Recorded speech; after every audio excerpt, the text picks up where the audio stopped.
Ability with a Power Rise 3 skill is an ability that you need in most if not all of your skill built in SAO Integral Factor, and in this video I will explain why.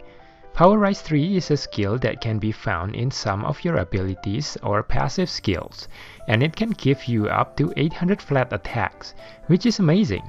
It is like having an extra level 100 swords in your character. But you might wonder, aren't there other abilities that can give you more than 800 flat attacks? Yes, there are, but they have some drawbacks that makes them less versatile than the Power Rise 3. Let me show you what I mean.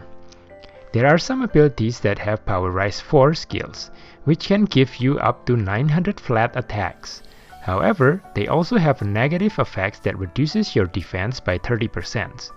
This is bad for a player who use defensive mod swords built with any elements, because defense darts are essentials for the build to heal high damage. There are also some abilities that can give you 1000 flat attacks, but they are only applicable for specific weapons, like this Klein ability that can give 1000 attack if we use an axe weapon, or this Koharu ability that can give 1000 attack if we use rapier.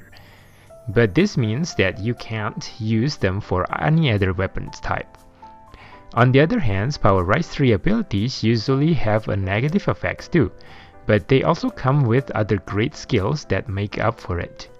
I have gone through all 36 abilities with Power Rise 3, and notice that they can be grouped into several categories based on their usefulness. The first category is the Power Rise 3 abilities with Element Conversion 4, which increases your element damage by 25%.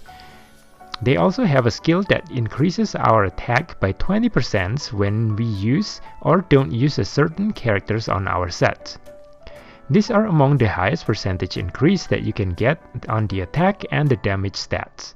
And having both of them in one ability is like having 3 abilities in one. The only downside is that they reduce your element damage by 10% for one other element. But that's a small price to pay for all the benefits.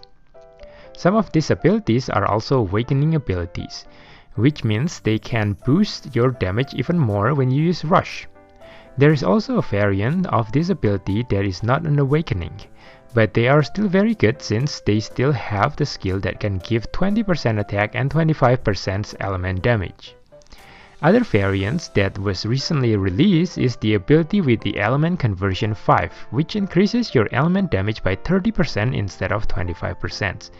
They also reduce your element damage by 15%, so it is not any better than the previous one if we use multiple different elements. However, the best variants in this category are the one that comes with tons of other stats increase instead of just the 20% attack.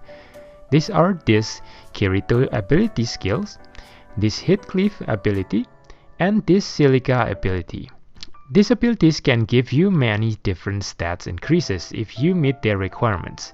Just look at how much they can give you. However, the requirements to activate all of those skills is not easy. In the second category, we have the ability with a Power Rise 3 that do not have any negative effect. Sounds great, right? Well, not really, because this ability don't have other perks like the one in the previous category. They are mostly Axel ability, and their other features are status ailment resistance and healing, which are okay, but it's not so much for dealing damage. There are 2 exceptions that do not have a negative effects, but they also are not an Axel ability. One is the Dark God's Dignity Factor, which adds 1000 extra damage if we don't use Alice's ability, which is pretty lame. And the other is Viris Lady Yuki, which gives us 25% earth element damage and 30% slash damage if we don't use any Kirito in our set, which is actually really good, but only for the slash and earth element. Next, we have ability with Power Rise 3 that also have an Element Boost 4 skill. This ability also increases our attack by 20% when we meet certain conditions, and the Element Boost 4 gives us a whopping 40% elemental damage for a certain element, which is way more than what we can get on the first category. But there's a catch. It also reduces any other element damage by 50%.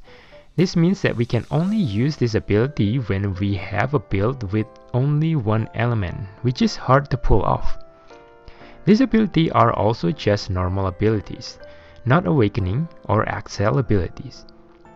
If we can manage to have a build with only one element that matches the ability, then these abilities will give us a huge boost in damage. The last category is the first generation Power Rise 3 abilities, which cannot be obtained anymore because they are limited skills from the Persona 5 collaborations that happened in the past. So I'm gonna skip them because they are not obtainable anymore. That's it for the summary of all the abilities with the Power Rise 3s in SAO Integral Factor.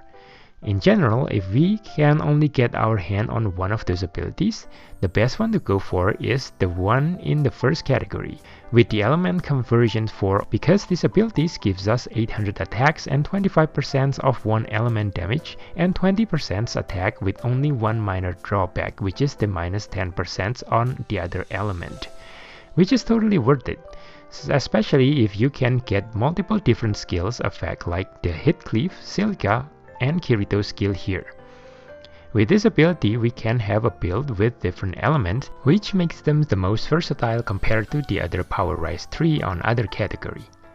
Now that you know of these great abilities, you might be wondering how to build your set to maximize your damage with them. Well, don't worry, I got you covered in this video here where I will show you how to do just that. So go ahead and click on that video and I will see you there. Bye now.